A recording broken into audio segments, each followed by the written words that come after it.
চলুন দর্শক জেনে নেই আজকের খবরের বিস্তারিত রিপোর্টের বাকি অংশে। আপনাদের সাথে আছি আমি শাহরিয়ার বাবু।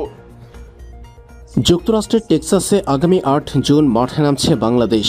ডালাসে গ্র্যান্ড প্রাইড স্টেডিয়ামে বাংলাদেশ মুখোমুখি হবে শ্রীলঙ্কার। টি-20 বিশ্বকাপের এবারের আসরে গ্রুপ পর্বের যাত্রা শুরু করবে টাইগাররা লঙ্কানদের বিপক্ষের ম্যাচের মধ্য দিয়ে।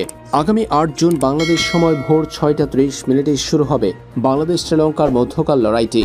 এদিকে এবারে টি-20 বিশ্বকাপে ডালাসে হওয়ার কথা ছিল বাংলাদেশের যুক্তরাষ্ট্রের বিপক্ষে ওয়ার্ম আপ ম্যাচটি, কিন্তু সেটি বাতিল হয়েছিল বৃষ্টির কারণে। বর্তমানে যুক্তরাষ্ট্রে চলছে সামার, এর সাথে বৃষ্টির কারণে বেশ কয়েকটি ম্যাচ বাতিল হওয়ার শঙ্কা রয়েছে টি-20 বিশ্বকাপের গ্রুপ পর্বে। এদিকে ইংল্যান্ড স্কটল্যান্ডের ম্যাচটিও বাতিল হয়েছে বৃষ্টির কারণে।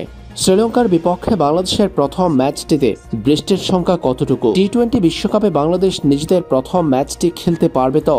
এমন শত প্রশ্ন রয়েছে বাংলাদেশ ক্রিকেট ফ্যানদের। লঙ্কানদের বিপক্ষে ম্যাচ মানেই উত্তেজনা চরমে। বাংলাদেশ শ্রীলঙ্কার মধ্যকার লড়াই সম্প্রতি সময়ে ব্যাপক উত্তেজনা তৈরি করেছে ভক্তদের মাঝে, তাই এই ম্যাচকে ঘিরে আগ্রহের কমতি নেই। টেক্সাসের ডালাসে আগামী ৮ জুন বাংলাদেশের যে ম্যাচ হওয়ার কথা রয়েছে সেটিতে বৃষ্টির সংখ্যা কতটুকু? গুগলের আবহাওয়ার খবর পর্যবেক্ষণ করলে বলা যায় টেক্সাসে আজ বৃষ্টি হলেও আগামী ৮ জুন বৃষ্টির সংখ্যা নেই।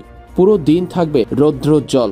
এরপর রাতের অংশেও বৃষ্টির সংখ্যা নেই বলে জানিয়েছে আবহাওয়ার খবর। তাই বাংলাদেশ শ্রীলঙ্কা ম্যাচটি নিরবিচ্ছিন্নভাবে মাঠে গড়াতে পারবে।